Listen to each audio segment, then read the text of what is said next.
When was the last time you just sat? No phone, no music, no podcast playing in the background, just you and your own mind. If that question makes you uncomfortable, if something in you just flinched, this video is for you, because something has quietly been stolen from you, and you never even noticed it leaving. There's a study that most people don't talk about. Researchers put people alone in a room, no devices, no distractions, just their own thoughts. For 15 minutes, most couldn't do it. Some found the experience so unbearable, so physically uncomfortable, that they chose to give themselves an electric shock rather than sit in silence. They chose pain over stillness. Let that settle for a moment. We live in a world that has declared war on silence. Every waiting room has a screen. Every elevator has music. Every quiet moment has a notification waiting to fill it. You reach for your phone before your eyes are fully open in the morning. You check it before you fall asleep at night. And in the 5 seconds between, you are rarely truly alone with yourself. This isn't weakness. This isn't laziness. This is by design. But the Gita saw this coming. Not the phones, not the apps, but the restless mind. The mind that cannot be still. The mind that runs from itself. Krishna called it, thousands of years ago, Bhagavad Gita, chapter 60, verse 19, Yatha dipo nivatasto, nengati sopama smrta, yogino yata chittasaya yunjato yogam atmana. As a lamp in a windless place does not flicker. That is the simile for a yogi of disciplined mind, practicing meditation on the self.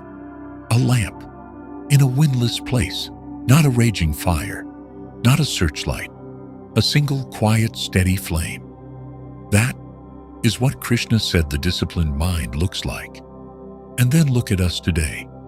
Our minds are not lamps in windless places. They are candles in a hurricane, flickering wildly, barely surviving, desperate for one moment of stillness. Every notification is a gust of wind. Every scroll is a gust of wind. Every podcast filling the silence is a gust of wind. And we have forgotten what it feels like when the wind stops. Here is what nobody is telling you. The discomfort you feel when you sit in silence, that anxiety, that itch to grab your phone, that desperate need to fill the quiet, that is not boredom. That is avoidance. Silence doesn't create discomfort. Silence reveals it. The moment the noise stops, everything you have been running from walks into the room. The conversation you haven't had, the dream you quietly abandoned, the version of yourself you promised you'd become, the grief you never fully felt, the question you've been too afraid to answer. Silence doesn't hurt you. It just stops hiding things from you. And somewhere along the way, we decided that was too much to face. So we filled every gap. We turned waiting into scrolling. We turned commuting into consuming. We turned falling asleep into watching. We turned breakfast into background noise. We became people who can be stimulated constantly, but cannot sit quietly for 10 minutes. And here is the cost. Nobody counts. When you never sit with your thoughts, you never actually finish them. Incomplete thoughts pile up like unread emails. Unprocessed feelings build pressure like a sealed container. Unmade decisions follow you everywhere, draining your energy quietly, invisibly. You feel tired but don't know why. You feel lost but can't explain it. You feel like you are always almost okay, but never fully at peace. That gap between almost okay and actual peace, that is the gap you stopped sitting in. The Gita does not romanticize silence as a retreat from life.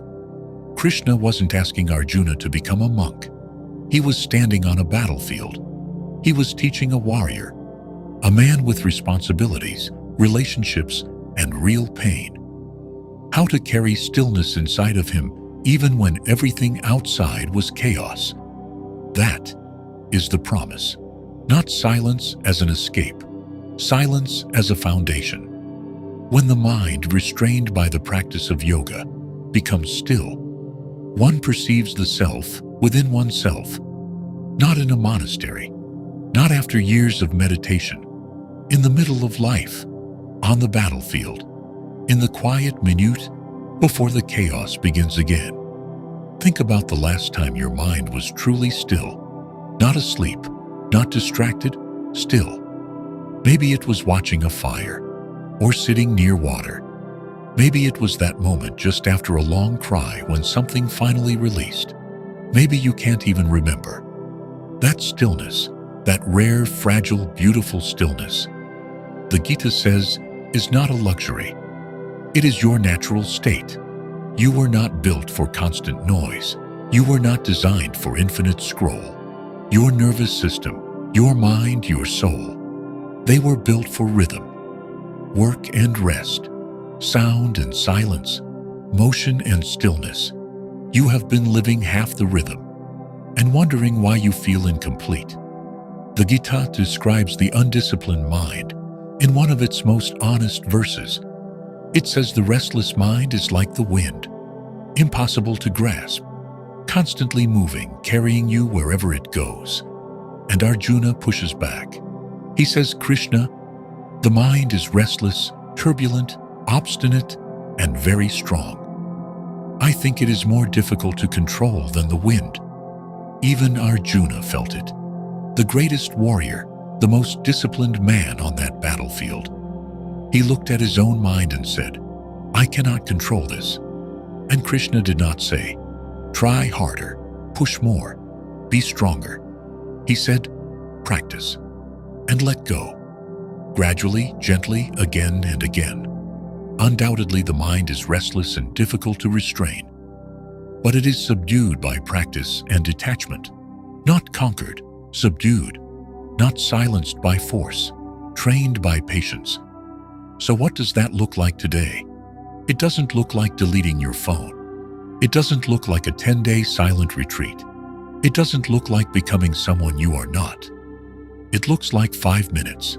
5 minutes where you do not reach for anything, where you let the thoughts come, the uncomfortable ones, the wandering ones, the ones that make you want to grab your phone, and you just watch them.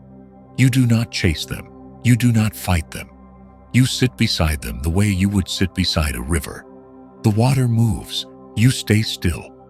That is the practice. That is the lamp in the windless place. Not a destination you arrive at, but a posture you return to, again and again. Every time the wind picks up, the world will keep making noise. The notifications will not stop.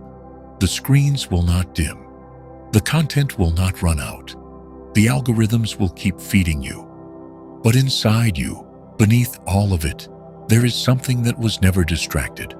Something that has been waiting quietly, patiently, for you to come home. The Gita calls it the self. You might call it your gut, your soul, your truest voice. It speaks in silence.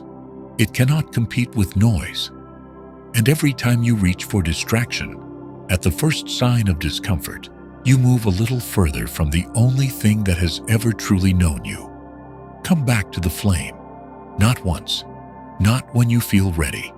Every day, especially when you don't feel ready. Sit. Be still. Let the thoughts arise. Let them pass. You are not the noise. You are the stillness underneath it. And when that truth settles, really settles, the silence stops feeling like something to escape. It starts feeling like somewhere to return.